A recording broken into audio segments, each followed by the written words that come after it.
सो आप सभी ने बजट की स्पीच में फाइनेंस मिनिस्टर को ये बोलते हुए तो सुन लिया होगा कि if you have income up to 12 lakh rupees then you don't have to pay any tax. But is it true for stock market income? Is it true for long term capital gains tax and R F profit? So अगर आप इस bill को read करेंगे तो यहाँ पे साफ लिखा हुआ है कि such rebate of income tax is not available on tax on incomes chargeable at special rates, for example capital gains tax.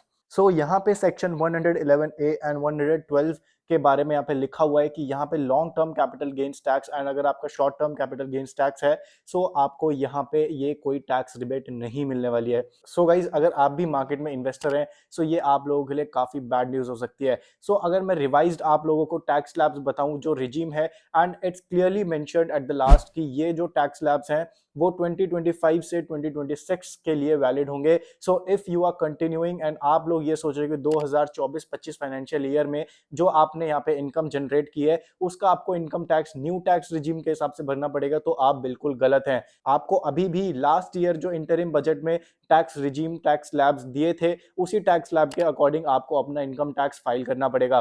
So this is the latest update guys. But यहाँ पे अगर आप किसी भी और कंडीशंस में अपनी इनकम जनरेट करते हैं and your income is below or up to 12 lakhs then you don't have to pay any taxes. This is a positive news for the market guys. सो इस न्यूज के बेसिस पे अगर आप देखेंगे तो मिडिल क्लास के लिए काफी एक अच्छा टैक्स रिलीफ है एंड इस टैक्स रिलीफ को आप लोग सेविंग्स की तरह यूज कर सकते हैं। जो पैसा आपका इनकम टैक्स में जाता वो अब आप इसको सेव कर सकते हैं एंड सेविंग्स के साथ साथ आप अपनी इन्वेस्टमेंट्स बढ़ा सकते हैं। सो मैंने इन्वेस्टिंग के लिए यहाँ पे एक प्रॉपर वीडियो बना रखी है। If you are new to investing then do watch this video, इससे आपको काफी हेल्प होने वाली है आने वाले टाइम में।